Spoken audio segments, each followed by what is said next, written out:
All right, so I'll be moderating again. I'm Nyesha Stone with Carvd N Stone and Carvd N Stone Foundation, but I also didn't want to do this by myself, and she also offered because she's that type of person. So Dawn Montgomery. Dawn is a dynamic media professional, cultural commentator, and storyteller with a national impact.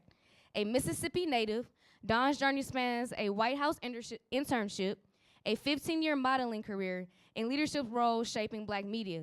She founded and later sold Fans' Favorite Fan, served as the first vice president of operations and chief brand officer at the Atlanta Voice, and now brings her voice to the forefront as culture critic for Black Press USA, supporting more than 200 Black newspapers nationwide. Please, let's introduce Dawn up here and give her a hand of applause. All right, so I'm gonna bring up our first panelist. We're gonna go back and forth. All right. Kim Shine. Kim is a senior digital producer and host at Radio Milwaukee. She leads the station's flagship storytelling podcast, Uniquely Milwaukee. Kim has more than 12 years' experience in local television news, reporting, and public radio. Beyond media, she is the author of On the Other Side of Everything, a book that explores life challenges through her poetic reflections, humor, and personal growth, dealing with grief and loss. Please, let's welcome up Kim Shine.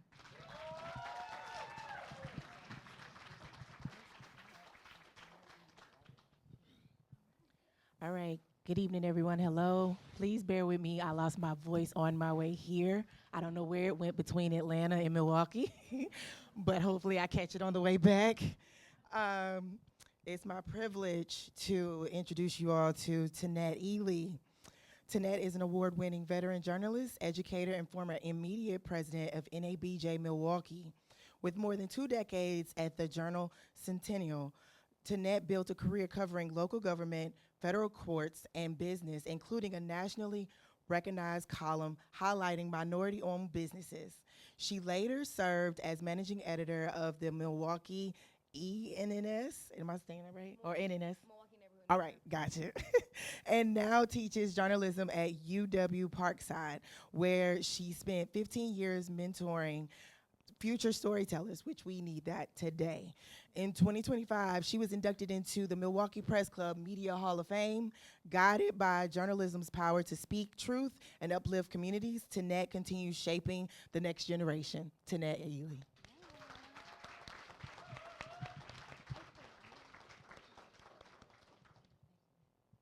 Next up, Earl Arms. Earl is a trusted media leader, storyteller, and advocate deeply rooted in Milwaukee. Earl is the host of Black Nouveau on Milwaukee PBS, a media and PR strategist at Northwestern Mutual. Y'all see the hint. A board member and past president of NABJ Milwaukee. I'm a past board member as well.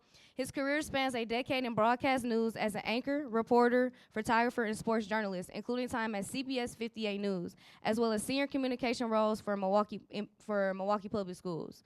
A proud Milwaukee native and UW Whitewater alum, Earl uses storytelling and relationship building to spotlight those making a positive impact and strengthen the community he calls home. Welcome up, Earl Arms.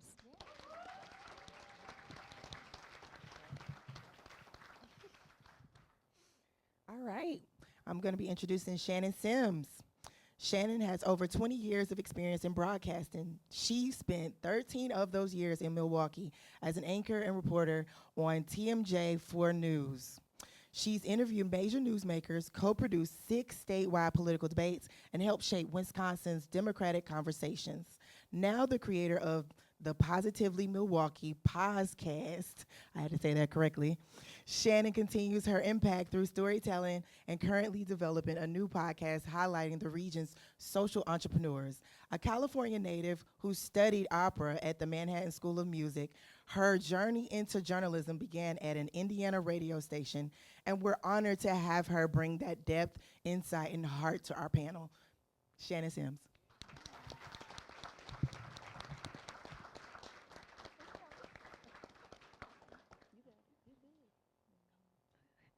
All right, next up is Kayla Lewis Allen. Kayla is a creative entrepreneur, media voice, and community advocate who leads with heart and attention.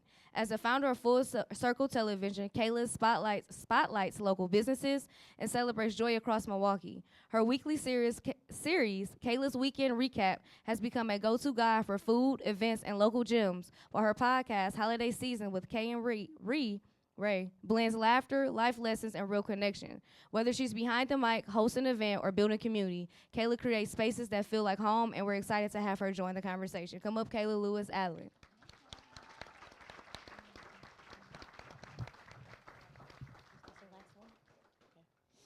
All right, now last person, Carrie Mahone. Uh-oh.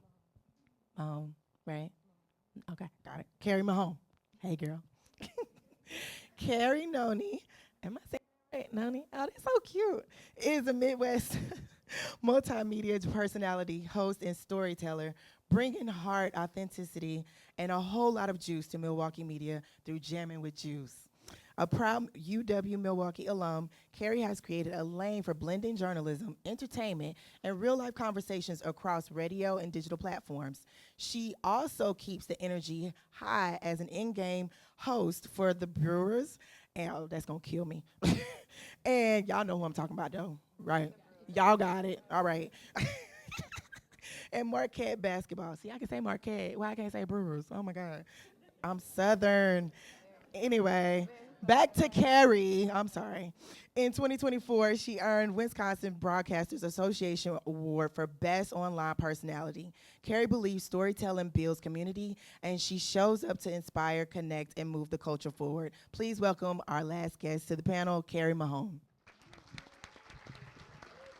I also like to add, Carrie is now moving on to her next venture with Brain Squeeze, which is a daily podcast where she talks about the latest trends that are going on locally and nationally.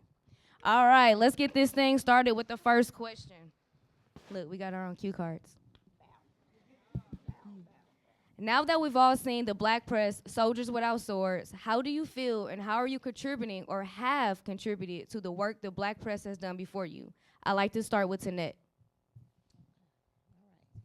Well, first of all, thank you for having this event. It's so important. But I was very inspired by the movie.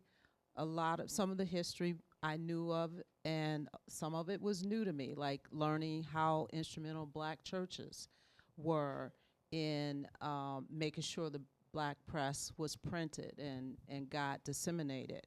But it inspires me because it shows that we come from a lineage as Black journalists of the Black press, of Black journalists who did this work, who had, they fought. They had to fight, and it was about the very survival. And just imagine Ida B. Wells walking around strapping, you know what I mean, just to do your Strapped job. up, shouting. But for me, it inspired me because I got my sense of identity, as one of the gentlemen said in the movie, from the Black press. I grew up, my family on the South Side, we read the Chicago Defender. It was in the kitchen. The Sun-Times, Vernon Jarrett, the gentleman at the very beginning, I read his columns growing up as a kid. So the Black press, we had Ebony and Jet in my family. So the Black press, I have to say, it showed me who I could be, the possibilities, but it helped me to understand that there was this bigger system out here that, wasn't going to, that wasn't, what do I want to say? Sorry about that. Wasn't inclusive, that, I would have to fight, to get through doors. It made me aware, but it showed me who my people were. We weren't just criminals. We were successful. We were leaders. We were educators. We were lawyers. So it showed me the range, the totality of my Blackness that I didn't get from mainstream media. And I want to say this, that I feel like if it wasn't for the Black press, I wouldn't be sitting up here today. I wouldn't be a Hall of Fame journalist. I might not have even chosen journalism. So I have to, give a shout out and applaud our brothers, my brothers and sisters in the Black press who fought this fight. Thank you.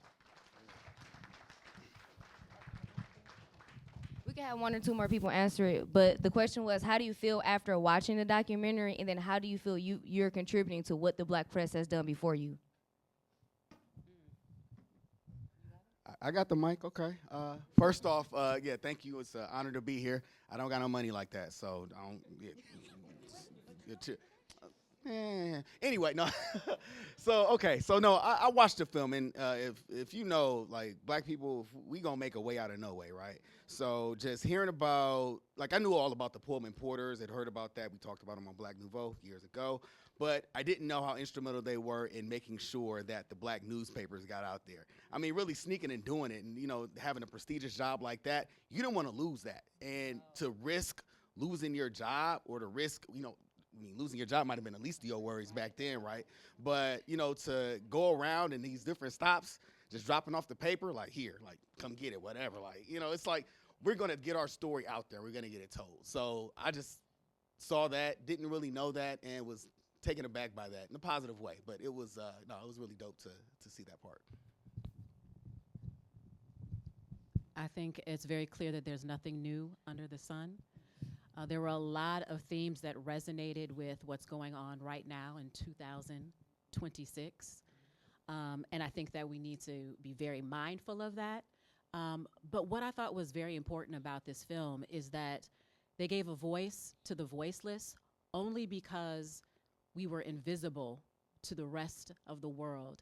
And I loved how the Black press brought humanity to our existence and also gave a full depiction of who we are. And I think that's important. I find it also encouraging and inspiring to see not only how our ancestors were able to survive all that, but then the legacy that they left with us to continue. So how do I show up in that space today? I think that for me, having been in mainstream the majority of my career, representation was important. And I know that I wasn't the first. I know that there are women in this room, Joanne Williams, Beverly Taylor, Vivian King, who all were the first here to present who we are and our humanity on the screen.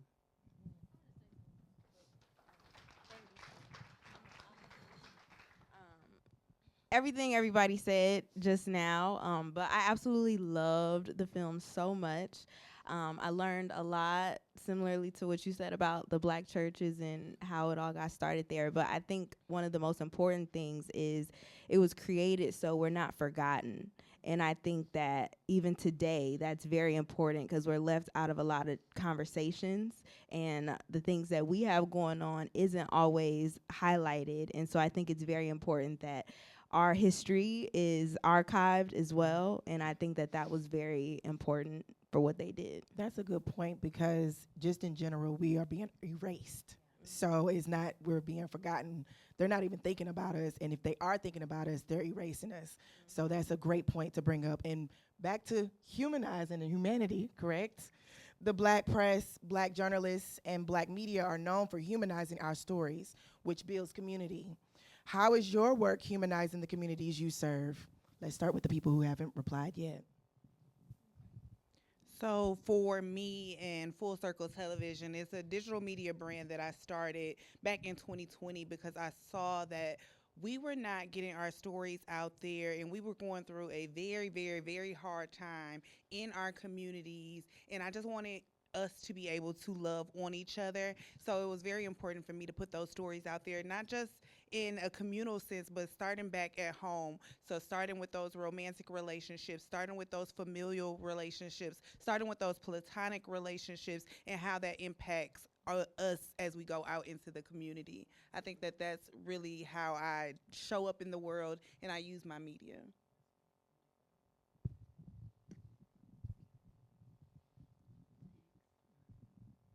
So I'm really happy that that's the question that I got because, man, I started off as a print kid, so it was nice to be able to learn a lot about this because being from Chicago and not necessarily knowing everything, but having people say, Ida B. Wells, you gotta when you go to camp and you learn about journalism, you gotta learn about Ida B. Wells and everyone else, and so it was really nice to see this, but. Most of my career, I matured, I think, in TV news for the most part. And it has always been so important to be a representative of who we are, because I started out in TV news in 2013, and that's not even that far back, but I was really kind of told how I needed to look, the stories I needed to tell, and a lot of that was not really about cultural communities. And so for me, it's always been important for me to be out, so you to see my face, for you to know that I'm a person, even if I can't get your story on, and we fight. We fight. I can't really speak for maybe other newsrooms, but in TV, we are there advocating for your stories, saying that this is something that's important. It may not take 2 minutes, or you may not think that it deserves 30 seconds, but we're gonna make sure that we at least get it in the meeting, you know? And I think I want more people to understand that, is that if you see us out, give us something. Let us know what is happening, because it makes a difference. And when I can sit and I can tell a story and I can put it on the air, or I can do it online, and I get the response back, oh, that was so great. Or now that we're in the digital age and I do a story that is a Black story, or from the community, or from anyone of color, and it gets thousands of likes on social media, that tells you it's needed. And so doing stuff like that, and just making sure that I try to show up as much as possible as we continue to, I guess, navigate going from print to TV to radio to all these different mediums, it's just, I don't know. It's just ingrained in me, and I think everybody else. I love that. My saying is, don't take it, we got it on camera, but human being first, journalist second. We are people.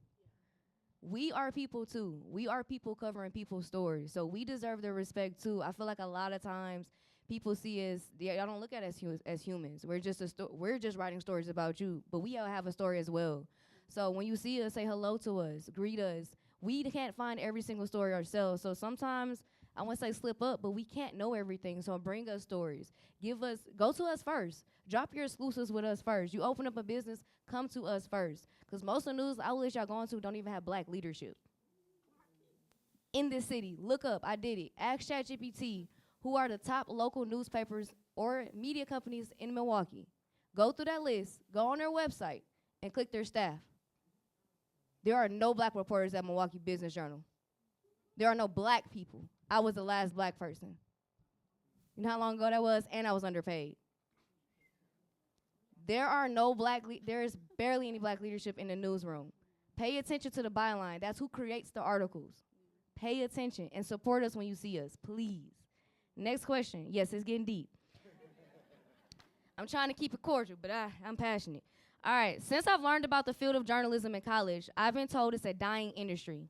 And with the advancement of AI, artificial intelligence, the industry is told we are in trouble. Can you all talk about the benefits of AI in your work, if and how you use it, and why people shouldn't fear it? All right. Anybody want to start that? All right. Let's go, Carrie. Oh, do y'all see the range of people up here? Like, the generations? Come on now. I like AI. I'm not gonna lie to y'all. It helps me a lot. I'm not gonna lie. So when I used to be a morning radio show host, that's every single morning, okay? And so sometimes I don't always have the time to go through 5, 10, 11, 7 articles all the time, right? So I might just ask chat a little quick question. You know, I might just be like, yo, chat, what was going on with what homeboy said the other day? And chat gonna let me know. You definitely have to double check it. You can fact check it, but it makes it quicker. It makes it faster. So I don't have to read for like 5 to 10 minutes each and every time. So for me, that's kind of how I used it in the beginning, was to kind of give me information just quickly so I could get out the information myself to the audience. And now I just use it to help brainstorm ideas that I have, help me with titles. You know, it's like a brainstorming tool. I don't think it's something that we should be afraid of. Like, we truly should just look at it like a tool, but it could get a little scary in the future, not gonna lie, when it comes to robots and stuff. Very, very scary. I'll just say this real quick about AI. I mean, there are a lot of things that are hurtful, right? I mean, think about fire. Like, fire, when you contain it, it'll heat up your whole house. But if you don't contain it, it'll burn down the entire neighborhood. So, you just got to be careful with what you do and how you use it. But I'm going to give it to, say what again? I was like, No, I'm saying it's like, you got to, I'm going to get a mic to Tannette, okay? Get it back. Bring it in. Well, I'm now in academia, and I'm teaching journalism. I teach media courses and communication. I have used AI for curriculum, for course schedules, more rudimentary stuff that, to be honest, I hate doing. But what I found with AI, it is great as a starting point for me, but I feel I have to be in control. Yeah. Because AI will control you Yes. if you let it, and it will run rampant. And AI hallucinates. And I have conversations with AI, and I'll say, well, why did you do this? It'll have It will tell you. it'll have the It will tell schedule you. completely done, and it'll have a year 1930 in there or something crazy that if you don't go through it with a fine-tooth comb and really examine what it's done, really go behind it, it can mess you up. Yeah. And it plagiarizes. So we have to be careful. Yeah. I'm not saying it's we shouldn't use it, but always be in the driver's seat when you use it. Always be in control. Yeah, and it sounds like for you and Carrie, it's been more administrative use versus it actually thinking for you. And the scary part is there's a lot of people that are using AI for therapy. So like they're talking to it and telling it how they feel. So I when want to she say mentioned something the about that hallucination, because that's a real thing. I am in the process trying to write a book, and I put together a little draft, and I'm asking AI this and that, and it'll tell me, you're wonderful. Your book, oh, this is great. And Like, you get are you roped in flirting? like, oh, well, what do you think about AI is this flirting? AI? And, so you have to really be careful, because if you're not in the right mental space, and there are people who who fall in love with it, there's a woman in Asia that married Let's a bring it back chatbot. in. Let's bring it back in. But we're gonna bring, but I know it's ridiculous. But I'm just saying, It's true. we always have to be in control. No, hold on, wait, Kim, before you go. So I had got an Alexa, and it couldn't hear me. So I'm like, Alexa, play it. She was like, do not yell at me. Did she not say that? And I was like, I know you ain't talking to me. So yeah, I just wanted to add that in. I will argue back with AI. I guess to bring it, I guess, back to what you're talking about. We actually had a conversation. I work for a radio station now, and we recently had a conversation and a session, like a teaching session, because I come from more traditional media, but I have, like I said, graduated into digital and things like that. And one of my managers, he is amazing. He is so fantastic when it comes to AI and building bots and building programs and systems and stuff like that. And he really wants to integrate that into our system. And I think it's great. But I'm always a person who says the idea needs to come from you. Yes. And you need to know, like, you need to understand who you are and how you interpret situations and what your mind is thinking first. Yeah.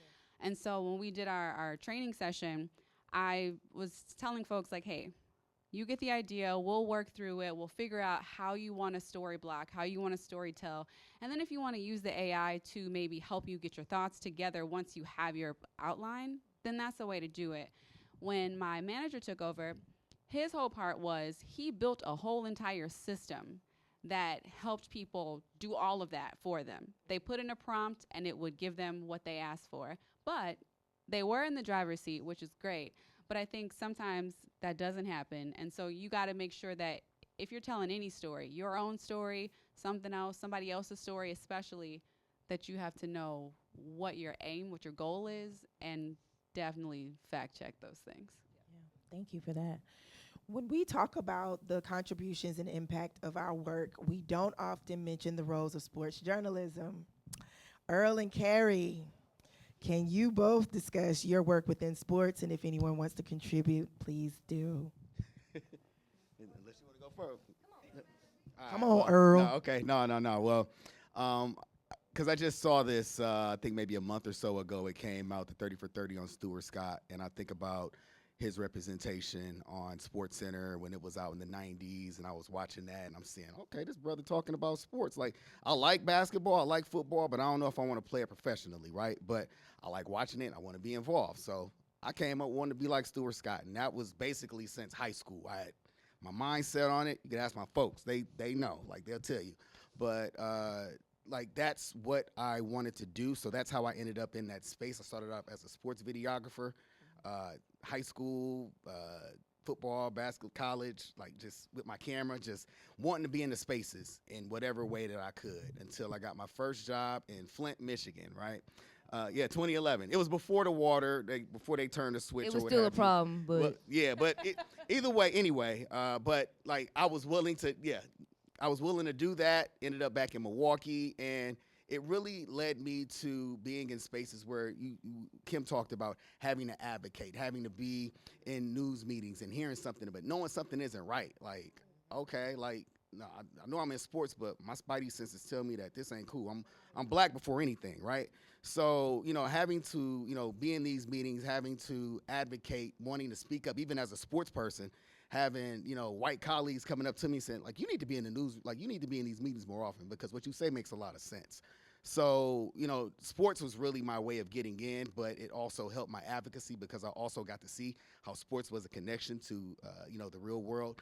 Seeing about Jack Johnson, how he was covered, his caricatures, and how the black press made him human and actually made his body parts proportionate to the rest of his body, right? Like, same with, like, Jackie Robinson being in Jed or, them covering black athletes where the white press wouldn't. Just knowing that legacy makes me being in sports feel like, it was worth it. And it was definitely something that helped me in my foundation and being a journalist. Thank you for sharing that real quick. I wanted to piggyback on that real quick before you pass it to whoever. I think the biggest thing that we've noticed, because the company that she mentioned in my bio was my sports media company that I had to create myself in order to work in that space. I was a model transitioning into a journalist, so you can only imagine the stuff I ran into in that transition. But the biggest thing is they always want our culture and they always want our engagement, but they never want us in the room. And so when we're in these spaces, you will almost be fighting someone physically for a story or for a correction on something that someone has already pitched ahead of you, to where that for our community it would do damage in the coverage that they're doing for that particular sports.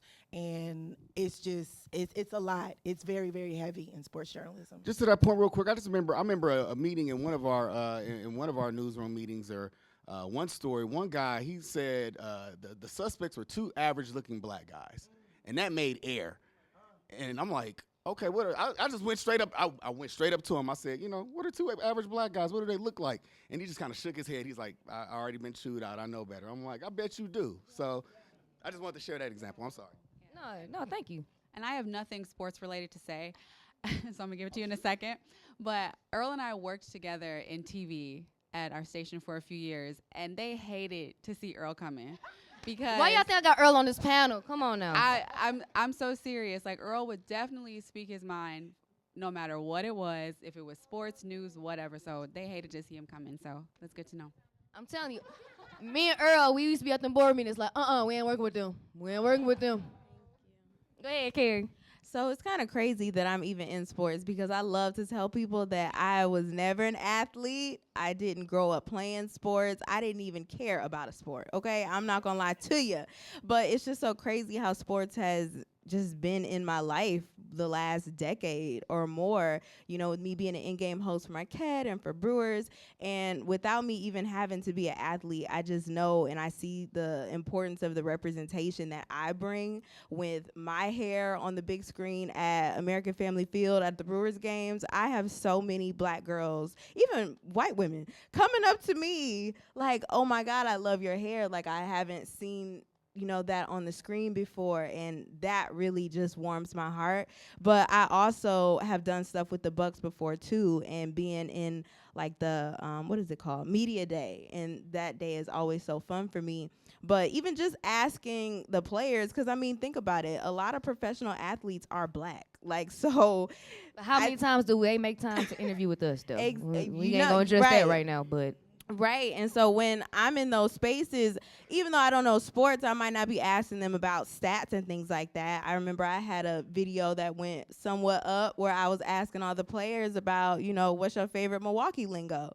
And people appreciated that, because they're like, oh man, I've never seen, you know, our players say on what, or know what some dookies are, or, you know, all the. hold on, wait, Carrie. Yes. What does on what mean?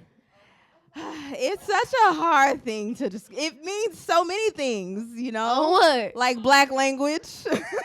On what? For real. But No, literally, that's how we answer anything. So, like, if we agree with something, we disagree. Like, it's just a response. you checking On in, what? like, On what? yes, exactly. And so On even what? asking them what they've learned since they've been here, like those stories are important as well, not just the stuff that they're doing on the court. So it's just important. Look, journalism, informing you all. Look at that. You learned a new term. I just forgot. So my very first internship, and I don't know if I was in college yet or not. I had to be. But it was for Midwest Ballers. I was working with Craig Harden. And I had to lift up a camera. Do you know how heavy them damn cameras are? And I had to keep up with the ball. The camera had to follow the ball. I'm over here, the ball over there. I could not do that. But that was my very first internship ever. And I was like, yeah, this ain't for me. And I was like, nah. And it's just kind of, yeah. So I probably got like a little footage on there. I couldn't tell you what it is, but I remember going to Riverside and being out there. So Midwest Ballers. All right, next question. We touched on community a little earlier, but I'd like to go deeper. Starting with Kayla, how do you go about creating community in media, and what does community look like to you? Community to me looks and feels like family. It feels familiar when I'm out in spaces, when I'm out in the community. I think that I have this presence online that says, when you see me, you can speak to me. You have it in person. I love that because it actually helped me build my personal community, which in turn built other smaller communities outside of me. So I think that my media has shown people that you can just show up as yourself, your 100% self, and people see me in this space and that space, and they're like, dang, she could just like float through any space or whatever. And I think that that is so inspiring to other people that feel like, oh, I don't have to conform to this box. I don't have to look this way. I don't have to speak or dress this way, and I can show up. And that really like extends the hand of community that says we can all be in this thing together.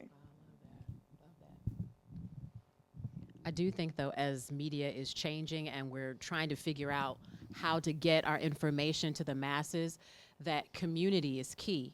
Yeah. That you will have to build your community in order to have subscription, in order to have followers, in order to be able to get that information out. Community is what is key. And I think what you are also mentioning about the Black press is that community means collaboration. We are now going to have to collaborate with each other and not be competitive with one another if we expect for the mission and for our existence to still be out there. So real quick, I have like a little sub question in here because you brought up a great point. So influencers are being considered journalists, right? Because they have community. Y'all gonna let me get this out. And so to that I say, how are you all making the effort to hold them accountable for the community that they have? Oh, wait, let me answer. I'm answering that one. That's for me. I'm gonna be honest. That's for me. We can go back to that question in a second. But I think we both need each other. We need real journalism to go find the facts and source the things, right? We need journalism, right? We need media to also, we need to teach the media. I think that's one of the things. For influencers, y'all have to do more diligence of just not sharing information.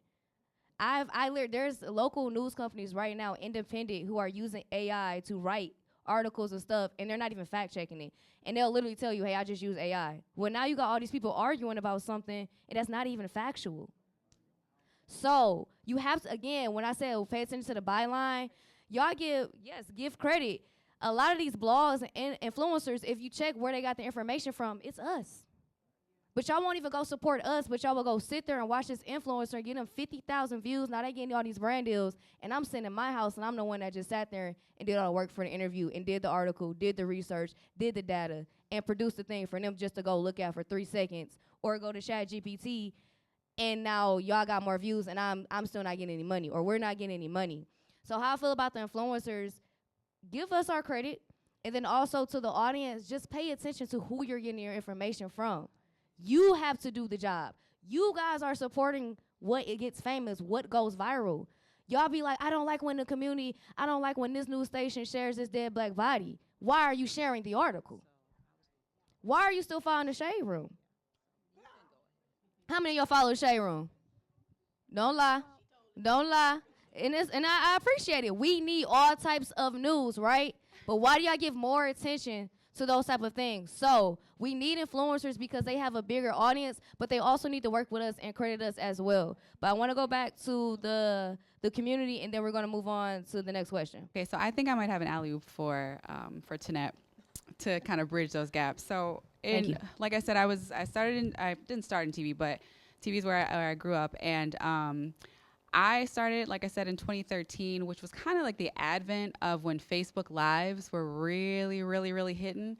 And even though I'm out in the public, I'm still a little shy. And so when it would come out, they'd say, oh, you're at this fire, you're at this crime scene, go do Facebook Live, all this stuff. It would overwhelm the hell out of me, but I would still do it, and it would be fine. But I graduate, get to different markets, another market. I'm on crime scenes, and I see just random people Facebook Living everything that's going on. And I'm like, with no respect. Yes. Just protocol.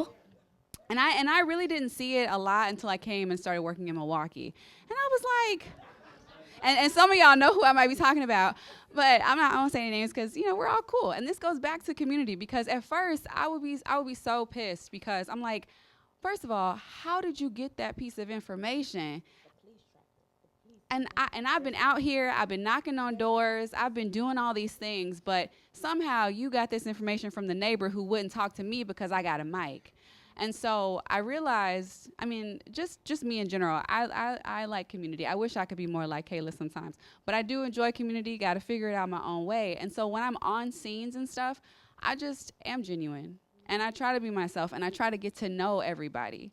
And so I try not to judge, and I think that's the biggest thing. Is don't necessarily, you can judge internally, but when you're talking to people, you really got to understand who they are, where they're coming from, and then maybe they'll tell you, oh, hey, actually, I talked to this person, you can go talk to them because I'm vouching for you. And so that's like one way that I feel like I have built community, or I built community when I was in the field, is just when they do stuff that is dope, even if it didn't come from the police or an authority source, if it was right, kudos. Next time I see you out in the field, that was dope. You want to help me next time, you know what I mean? But you have to build relationships, and that is how you build community in terms of those things. I don't know how to necessarily get them to stop doing stuff that's not real. I think that is less on us all the time and more so a collective. Like, if you guys see things that aren't right, you guys need to be fact checking your things. You know what I'm saying? Yep, y'all got a responsibility too. Yeah, like I don't care if you're my age, I don't care if you're my dad's age. We all need to be fact checking and at least double sourcing. Hold us all accountable. Yeah, double sourcing, and that's my thing. So now I'm going to get to Tannette, who's talking about community. Okay.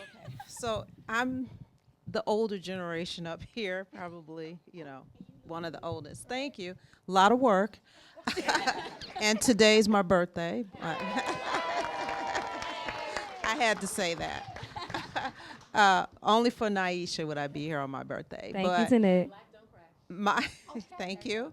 My sense of community it's going to look different, because when I started at the Journal Sentinel, coming here from Chicago, I was an outsider to people. And then I worked for the mainstream media, so there was a natural distrust that I had to work through, that I had to overcome. And people did not trust the Milwaukee Sentinel, the major paper I'm talking about in our community. So I ran into that, and people knew I was not from here.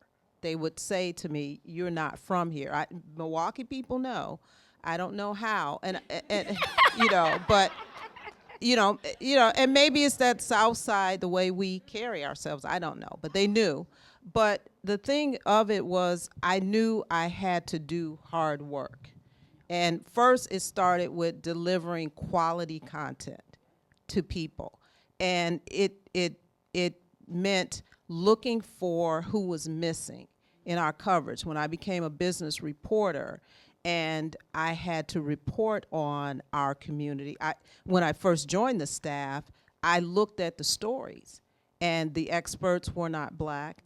They weren't showing black professionals as much, and people tended to go to the same sources because it's familiarity. I know this source at the XYZ company. I began to bring black people into the business pages and seek out expertise, whether I was writing about an acquisition or whatever, a bankruptcy. I would look for black professors and experts and corporate people. I remember writing about black flight in the city, and you know, nothing like that had ever been written about, and it was the cover of the business page. But years of getting out there, there were people in the business community who would not talk to me because they did not trust. But I kept going out there. I kept going to grand openings. I kept going to events. I kept getting to know people. I kept building the relationships until I built enough relationships where people in the community knew me. And even today, with my work, just stepping down as president of NABJ Milwaukee, it's about collaboration. And I want to bring it back to what's happening today, and we see it with the attacks on independent black journalists. We see it with the assault on press freedoms. And look, we can look at this movie and see this ain't new for us. This has been going on. We have come through this, but I feel like it's coming full circle. And we can no longer be siloed as black journalists. We have to collaborate. We are a collective now, and it's going to take this collective to stand up and continue to use the power of the pen to advocate and to promote and to build our community and build community. So that's, hopefully that makes sense. And we need allies. We do. Yeah.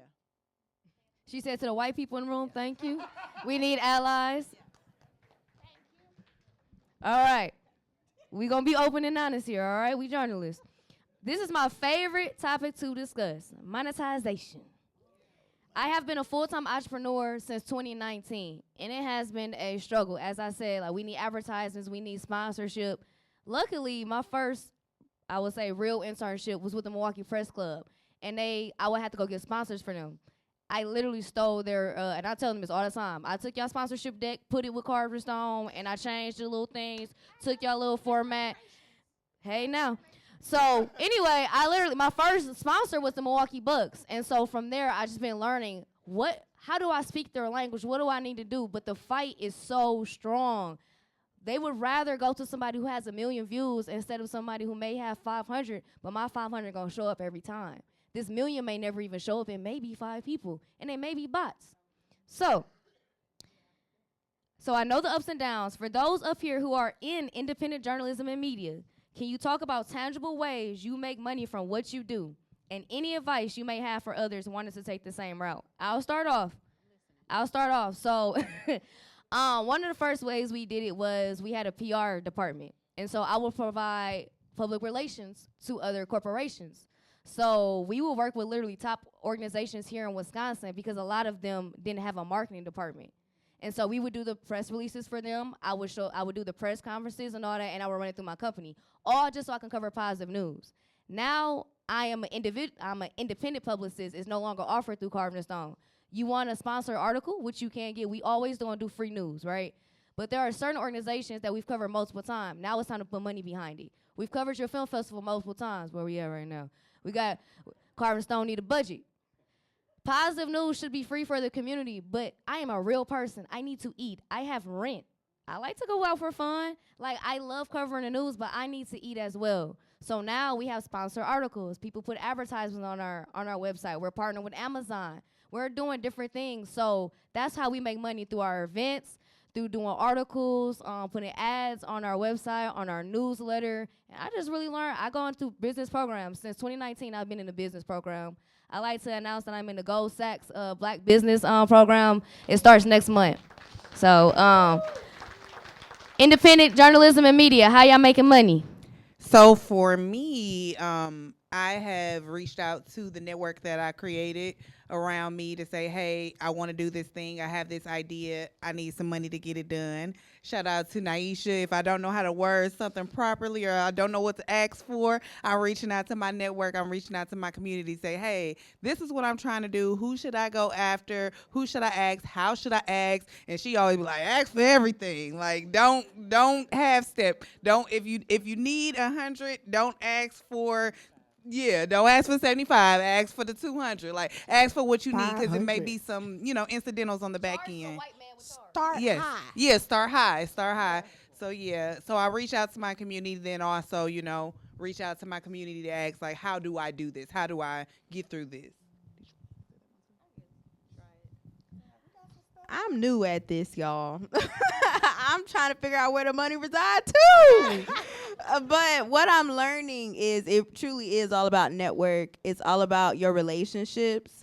And I think that's really the season that I'm in right now, is learning how to better my relationships and just have stronger connections and really just putting yourself out there. Like how Kayla's saying, if you need something or if you want something, let it be known by the public, because you truly never know who is watching and who might want to help you or who might want to be a part of your story and your journey.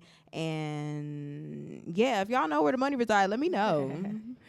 So real quick, because of the work that I do with Black Press USA, which is the digital newsroom for the National Newspaper Publishers Association that houses all of the 232 Black newspapers in the country, they get their money mostly from corporations and or campaigns and or business ads. So it's super important when we talk about the community showing up for the papers and for the people and for the community. Put your money where your mouth is.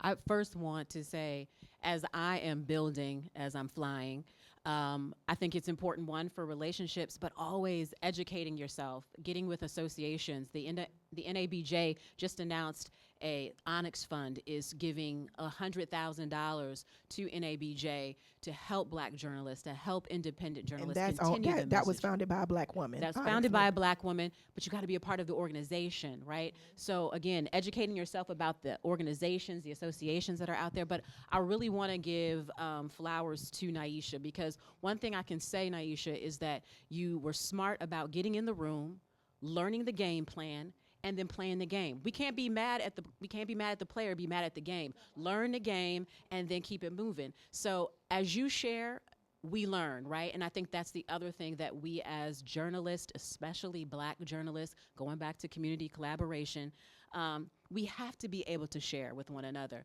Because trust and believe, I came up in journalism when there was only one allowed in the room, or there was only one spot. You were replacing a Black with a Black. I know that because that's how I got here to TMJ4. And so knowing that and always going to NABJ, being inspired by seeing all of these talented Black journalists in the room and going, wow, I can one day get there. But also knowing the realities that I'm only going to go to cities where I know that I'm received. And for me, that was different. I know that's not the question you were asking, but I just want to bring it home to know that even in 2013, that was still happening, what we were seeing on the screen. I was the only Black journalist in Spokane, Washington, on every 3 networks. I was the only Black journalist in that newsroom for 10 years. And so I knew what it felt like to be the only one. But now that you're in spaces and places where you see, again, all of us trying to disseminate the information, we gotta collaborate, y'all. We gotta share the information. Hold on, I like to add to that. I have literally been pitching, y'all two know, like, for us to get together. I don't care who's at the table if it's just one of us. I will share this. I was covering Sundance for 2 years, and I literally used to argue with the head of media at Sundance because I would be on the press lines, and I'm like, why am I the only black person here, and why am I not getting any of the coverage? Yeah, I already got my press pass, so why am I not getting any of the coverage? And so the next year, I was getting more coverage, but again, I had to basically cuss them out. Again, like, what's going on? They're like, well, we gave you a higher pass. You should be happy. But I was like, but where are the other black people? Y'all still didn't bring the other black people in the room. This event is very important because in this city alone, if I'm covering a big event here, I'm probably the only one. Then Shannon gets you allowed in the room once, then you may be allowed in the room, but we're never all allowed in the room. So that's why I brought up this question, because we need to own what we do. I own this event. This was me. This is Nyesha Stone. I just added their name to it. This is Carvd N Stone event. I own what I do. And I want y'all, and every time I've met any one of y'all, I'll be like, y'all too talented to keep working for these other people. I've told every single one of y'all that. But we got to make this money, though. We work off of passion. And we can't keep doing that. Passion don't pay the bills. So we got to have that confidence to be able to be like, hey, here's my audience. This is what I do. You need to work with me. I did that with Amazon. We talking about NABJ. First time I went in Chicago 2 years ago, and it's the first time I'm like, I'm not looking for a job. I work for me. I went up to Amazon like, I want y'all to be my client. It took about 4 or 5 months of us, really closing a deal. But you got to have that confidence. People look at me like I am crazy. People talk. You would be crazy if y'all see. Y'all be surprised if you see my emails. But you have to stand up for yourself because people will sell you short. Like you said, you may need $500. Somebody like, I got 50 for you. Excuse me? No, that's not going to work for me. So y'all got to figure out what is the value that you bring to the table and do not go away from that. Some people it's podcasts. I got you. Some people it's print. It could be a multitude of things. There are so much ways to make money. I've ghostwritten for the Public Health Accreditation Board. A lot of their articles, the impact articles, they pay Carvd N Stone for those. We don't need our name on it, but I got that check. So there are a lot of ways to take your talents and go to these people. You don't always have to be in the forefront. And I think that's a lot of times, especially in journalism, that we want to take all the credit, or just with anything that we do. And I want to just say specifically journalism, but anything that we do, we feel like we need to have the credit for it. I knew having Carvd N Stone and Milwaukee filmed together means more than them paying me to throw in an event at this point right now. Because now this event is so successful, somebody else may not want to pay me to throw an event for them. So figure out what your value is, what you're willing to give up and to not give up. Because you're not going to get everything that you want. Oh, come on now. I'm going to need that. And we ain't even talk about the net pay. I don't even know if y'all know what that means. If you're an independent contractor, so because you don't work full-time for somebody, they can be like, all right, I'm doing the work. You do the work for somebody. They like, all right, we'll pay you 90 days after you finish the work. Excuse me? 90 days? 90. But you want your work right away. So I've learned with Amazon specifically, and I don't know, and it may not always work, but I'm just sharing because a lot of people didn't share with me how to make money in this business. We went from 90 days to 60 days to 15-day net because I said I can't do that no more. My account has been read too many times. I lost one of my best people, Maria, because I couldn't afford her. We need to get some money so I can hire her back now. So literally, it's very important that you stick up for yourself. A lot of my whole career, I have been sticking up for myself to get paid. Because I'm doing all the work. A lot of people want me to come cover their festivals. They want me to do the interviews. But when I be like, hey, this costs, now they're going to go to the white people and put ads on their stuff because they didn't want to give me the money. So I'll let you answer the question, then we can go to the next one because it's getting late, y'all. Yeah, that's good. Go You to sure? the next Are you sure? one. Yeah. I was just going to say diversify. Like you're doing, Nyesha, you're doing a phenomenal job. Keep learning. And everybody on this panel, focus on building wealth now. Yeah. Okay, make that your mission. Focus on it. It may sound selfish, but as someone toward the end of her career, it's one of the best things that you can do. Learn how to build wealth, understand it, diversify your money. If you have a 401k, max. Do the max if you can, because over a lifetime, play the long game as far as money. I know you're trying to build a business, but think of your personal wealth as well. Focus on it now, because nobody told me this when I was your age, Luckily, I married a bank executive, and and yeah, Earl knows John. Yeah, This is where the money resides. Yeah. This is where the money resides. Because he said to me when we were young, he said, when you don't have money, your decisions are made for you. But when you have money, you can make your own decisions. So I always remember that. So that's my advice. Right. I like that so much, Miss Banker. So speaking up for yourself and stories you believe in is essential in our work. But what does it take to do that, and how do you do it? I'd like to start with Shannon on that one.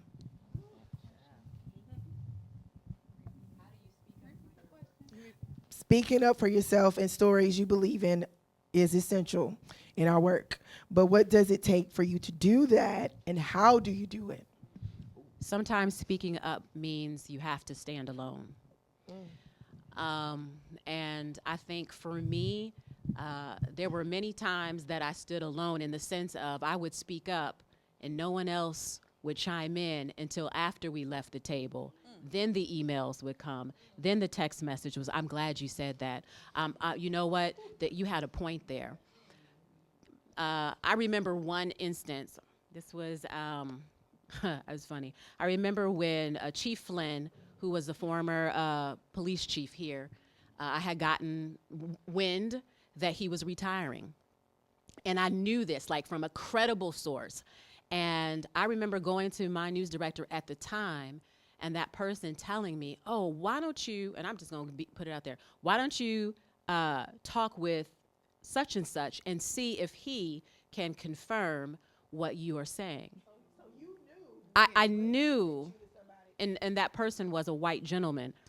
And while I respected that person greatly, I had to tell my news director, my sources are good. And when I tell you what I tell you, I know that it's good.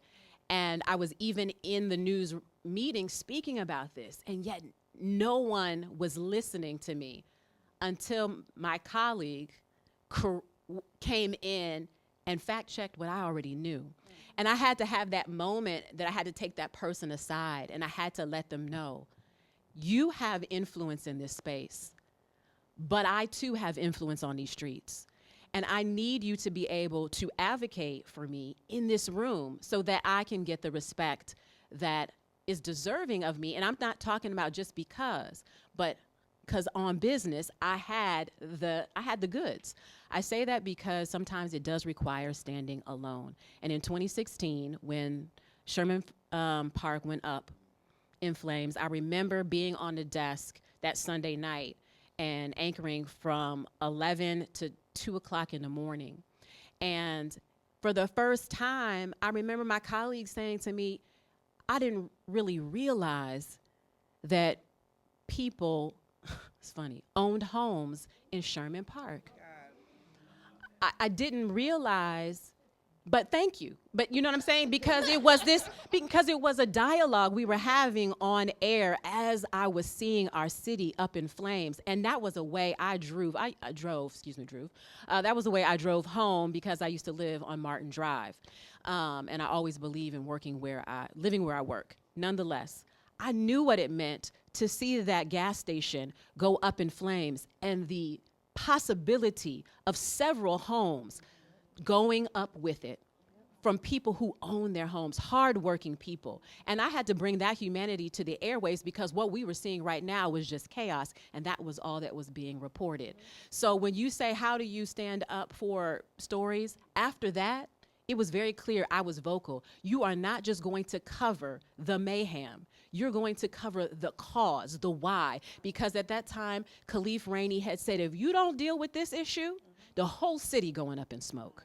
And so what you had to do then is, why were they upset? Why were they turning to this way? And those were started to be the stories we were covering in 2016 during Sherman Park. Absolutely. You said Sherman Park. I think about that because I think about the times where that was right around the time I started going in the newsroom, bombarding the meetings, saying, no, y'all, y'all need to be doing this. We need to be doing this. We need to be doing that, whatever, right or wrong, what have you.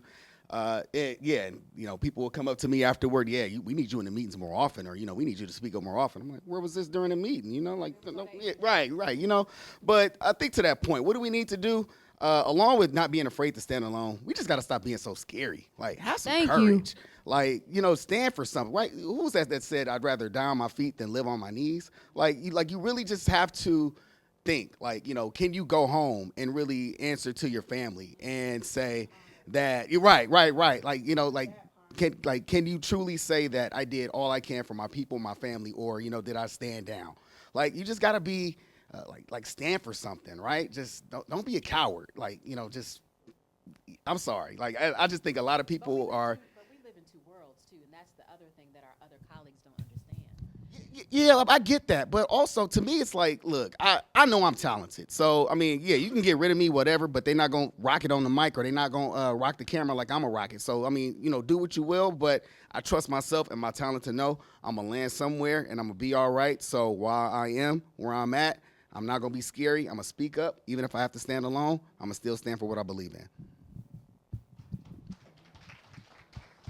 I don't have really good memory of this, but I think there was a conversation in our newsroom around mugshots, and we were deciding, and we were deciding, like, do we really need to put the faces of these people, Black people, on TV? And we'd had the discussion in there. I don't remember like all the discussion, but that was something that I'm like, why do we even have to do this? Like, do we even need to show these people? Do we even need to go down that road? And maybe you can elaborate. But I was gonna say too, I've done kind of so many things in media. I'm so grateful for the curiosity that I have and the ability that I have had to navigate through different things. Like I said, I've done print, I've done TV, I've done radio, I'm doing digital with that as well. But not everybody in media has that experience. A lot of people, especially in television, they are afraid to pivot. If they get pushed back in their newsroom, they might just take it. And I've been a person, I don't. I'm kind about it, I'm nice about it, but I don't. And if you won't pay me what I need to be paid, I'm gonna go take another opportunity. If I don't get that opportunity, I'm gonna find another place where my talent will be respected and appreciated. And I give Nyesha her kudos too on that, because we've been on boards before, and some of those boards, dysfunctional, doesn't even matter.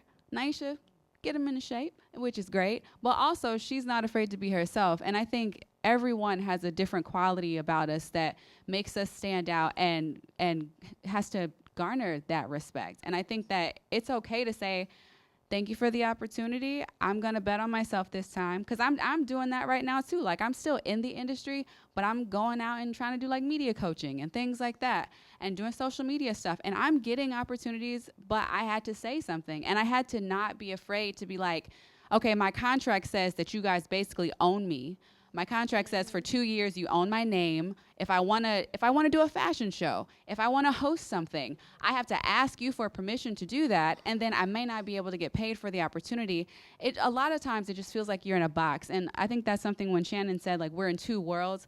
A lot of people don't understand that, and that's why when we say, please, when you see us, talk to us. Let us know what's going on, because no, we can't be everywhere. But also, we're in boxes, and sometimes a lot of us are trying to navigate the box and ourselves and like not let the box take over. So just don't be afraid to pivot. Yeah.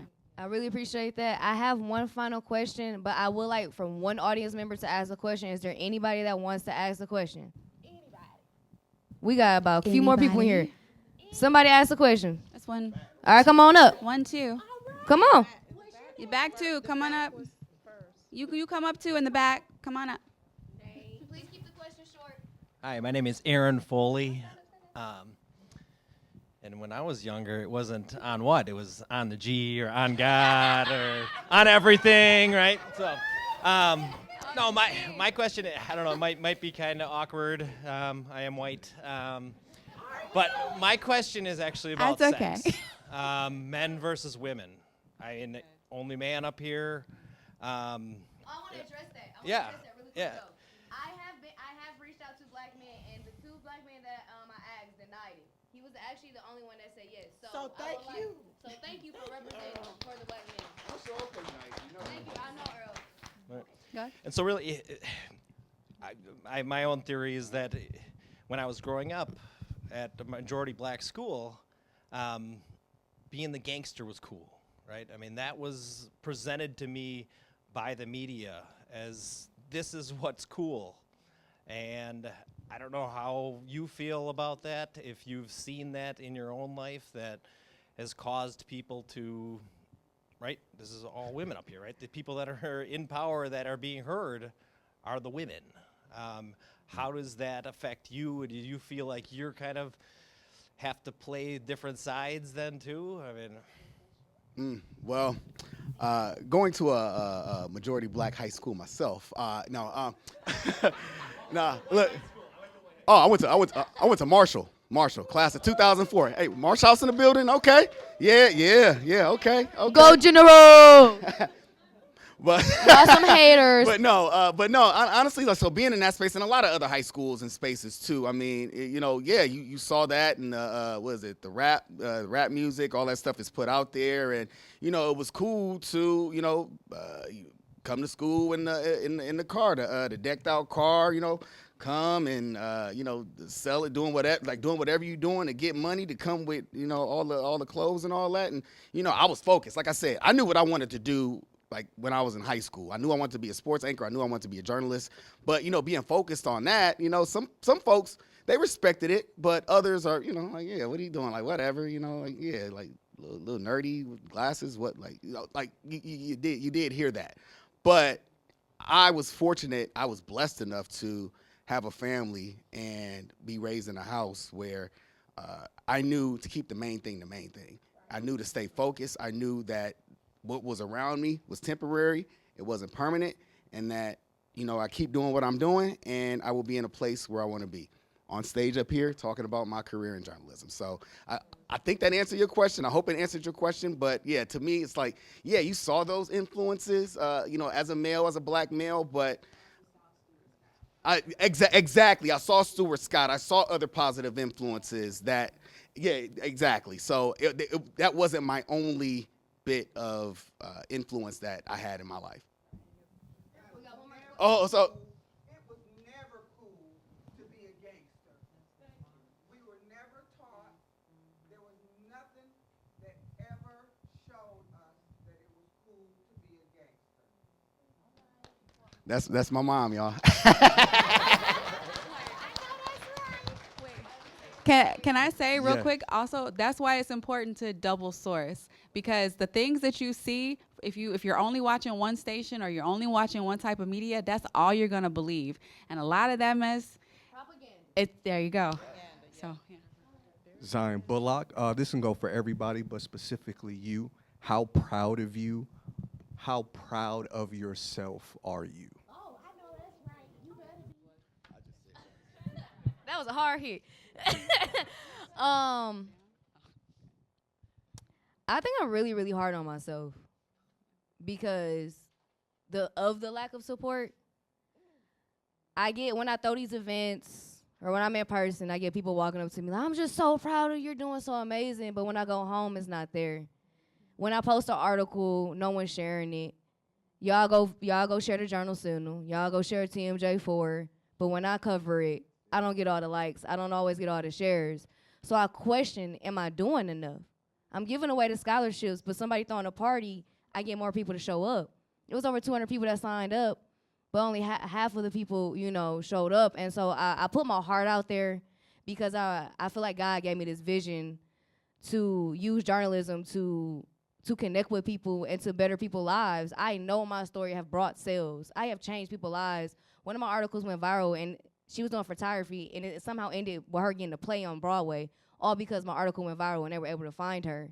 So I do say I'm proud of myself, but then honestly I go home and I'm be like, I sometimes look at my bank account and I'm like, but God, why? Why am I not getting support I feel like I deserve? But then I have to realize, like, it's going to eventually come. You have to keep putting yourself out there because There are times my boyfriend like, can you go to sleep now? And I'm up planning, and I'm up writing an article, and I'm like, no, I gotta tell him, y'all need to stay up right now, and I need to do this. So I have to start telling myself I am more proud. I'll call Kayla and be like, Kayla, why they ain't listening to me? Why they ain't showing up? I'll call my mom, and she be like, ignore them. Even this event alone, I was approached by some of my own people in this community on like, why am I not on this panel? I done did all these things, but where were you in my journey? Yeah. All these people sitting up here actually have a personal impact with me. So instead of asking why you're not a part of it and attacking me for it, ask how you can support it. So I ask all of you to support somebody like me financially, show up to my events, you know, share our stories, bring us stories, and support these people up here. So I personally need to work on how proud I am of myself, because a lot of times I'm just like, is anybody ever noticing? Okay, I'm glad you asked that question.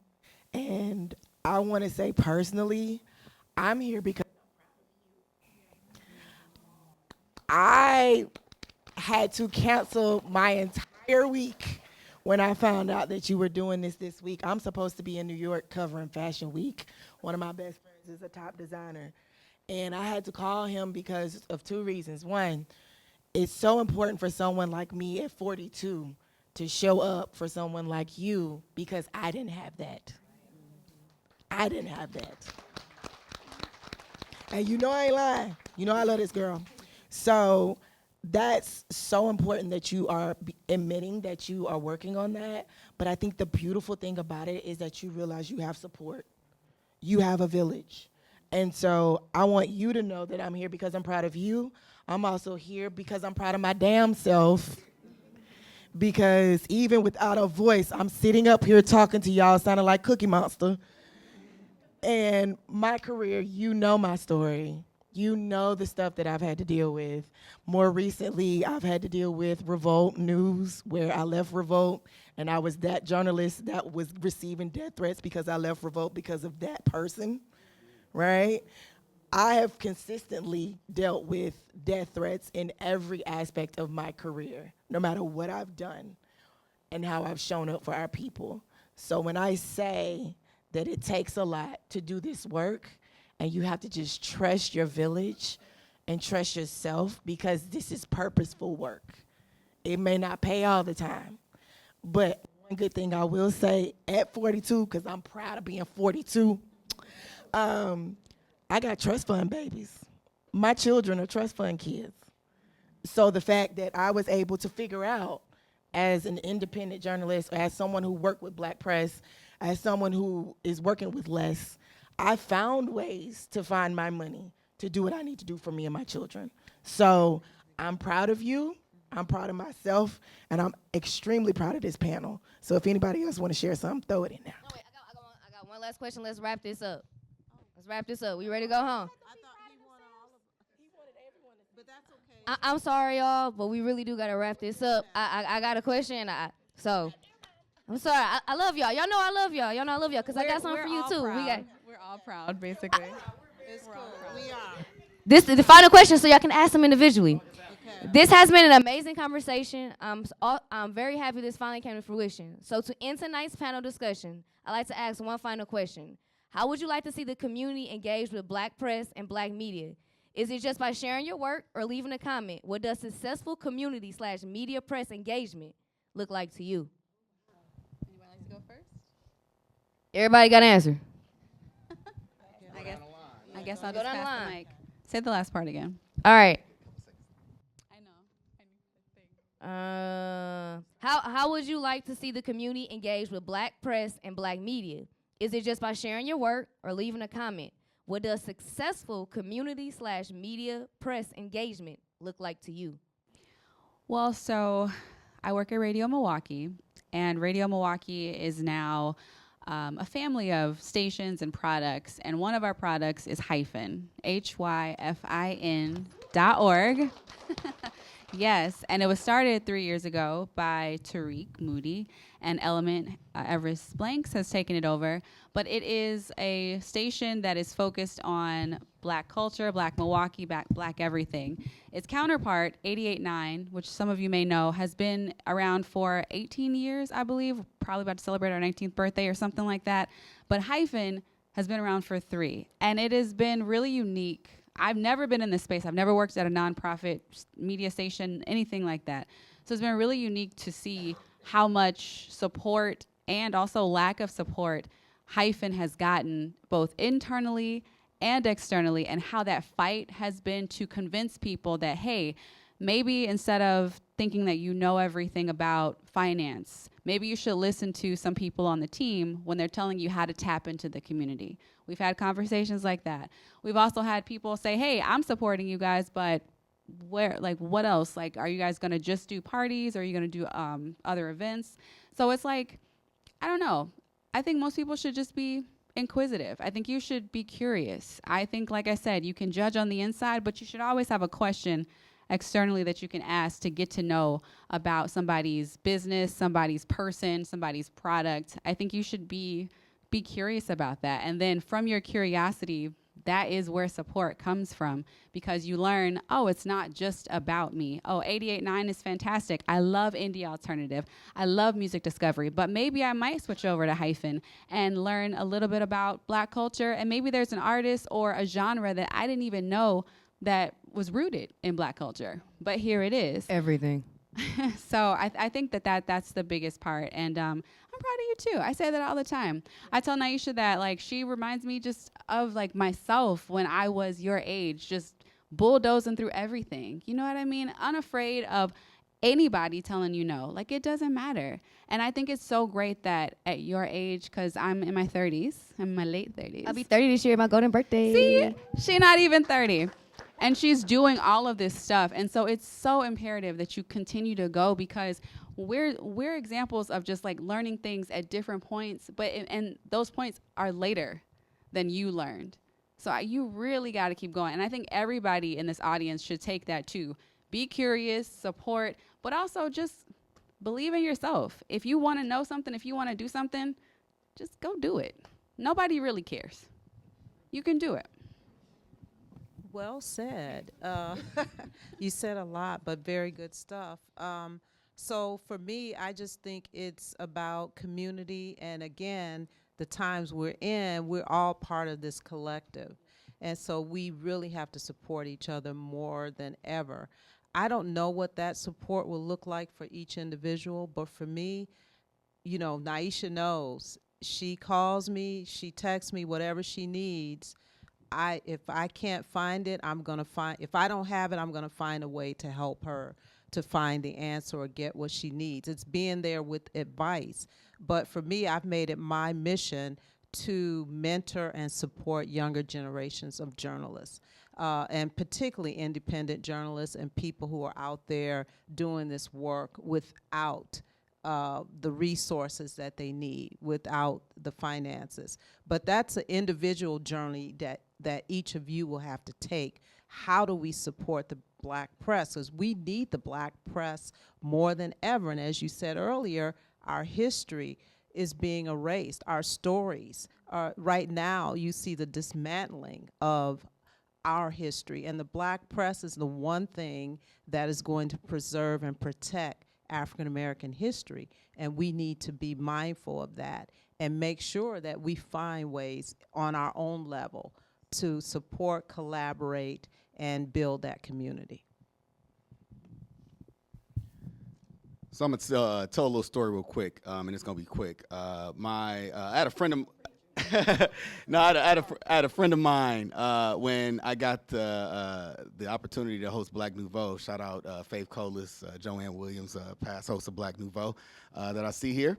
But I was fortunate enough to get the job hosting there, and a friend of mine, he said, "Congratulations, and I'm gonna thank you in advance, and I'm gonna apologize in advance." I said, "For what?" He's like, "Cause I know a lot of Black folks ain't gonna watch you, cause they gotta watch PBS and they gonna have to learn something. So, be mindful of that." So I'm apologizing in advance. I'm like, okay, whatever. And I get people coming up to me like, "Yeah, I remember you on 58 years. So where are you now? Like, what are you doing now?" Like, "Yeah, I'm still on TV. I still do Black Nouveau." It's like, "Oh, really? Okay." Like, yeah, I was joking with people. I'm like, "Oh yeah, you gotta watch. You gotta turn to the channel where you learn something. That's why you don't see me, right?"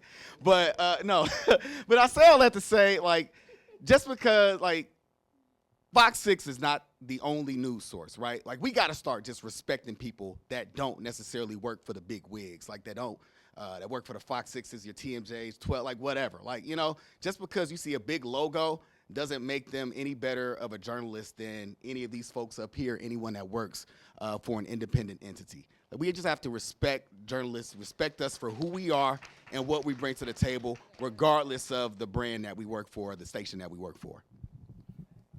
Whew. Well, we talk about support, and I'm just going to get straight to it. Monetization. So when Viewers like you. yeah, don't be a voyeur.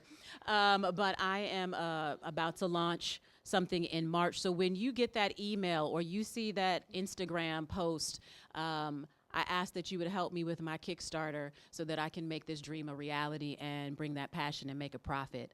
I also say if you need a moderator, a facilitator who knows how to do the research and keep the conversation going, don't hesitate to reach out. Closed mouths do not get fed. Period. So for me also, I would like the money. But in addition to that, I am a strong believer in community. So collaboration is definitely key. So if you have a resource that you think that I could use, pitch it to me, say, hey, you know, I can do some videography work, or I could do some photography work, or you can use my space for an event, or, you know, any way that you think that I could utilize your services or your resources, show up with that. I'm down to have a conversation. Let's talk about it, and we can work together. And I think that'll be super beneficial for the both of us. Hold on. Kayla be underselling herself every time. Her and Carrie. So let me start. Oh, okay. So Kayla also owns We Be Abroad for 4 years, or is it the 5th year? This is the 5th year. For 5 years, Kayla has taken black people from Milwaukee across the country. We are going to Tokyo at the end of this month. It's always during Black History Month. She needs sponsors. Yes, I do. She needs sponsors. She takes black people from Milwaukee across the world. She needs sponsors. Y'all work for corporations. Hit her up. All right, let's end it with Carrie. Okay, I want to, since we're talking about We Be Abroad, I started with taking black people from Milwaukee to Paris in 2022. Then we went to Egypt 2023, Curacao 2024, Thailand 2025, and we're going to Tokyo next week, like she said, or in a couple of days. I think it's like 10 days or something like that. But yes, I definitely need the sponsorships to get black people out of here. And I'm so proud to say that we've been able to take people out of the country for the first time. Like, they literally got their passports to come on these trips with us to be able to see the world, where they feared for their lives, like, oh, I'm afraid to do it. And then they also were worried about money. And now they can say they've had these experiences with We Be Abroad. So yes, thank you, Nyesha. And last but not least, Carrie. Hello, everyone. So I've had to make a lot of different pivots in my life within the last like 7 to 8 months. So I'm new at trying to figure out exactly how I want to be supported, especially with all the new endeavors that I do have. But I guess I would say follow me on Instagram at @CarrieNoni_ if you have not already. Sharing posts is very important.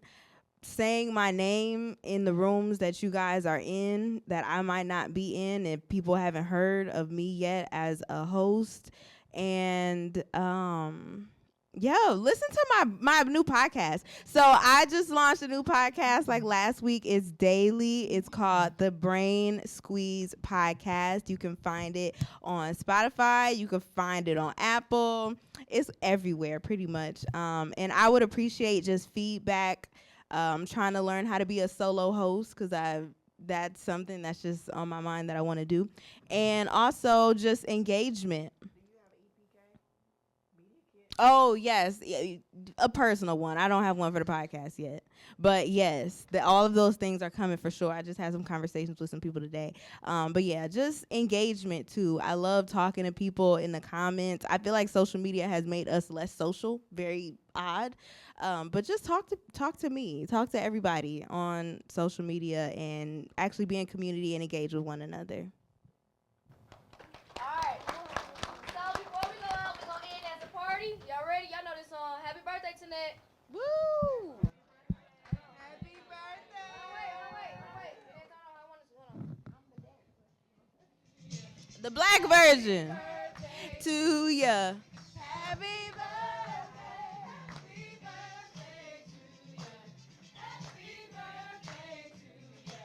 Happy birthday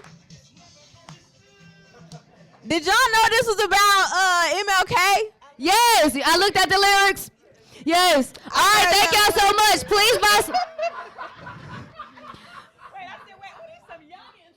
We sure are. Before you leave, please get a book for the Authors of Color book drive. Let's increase Milwaukee's literacy, and I hope to see you at the next event. Make it home safe. In the end, everything will be carved in stone.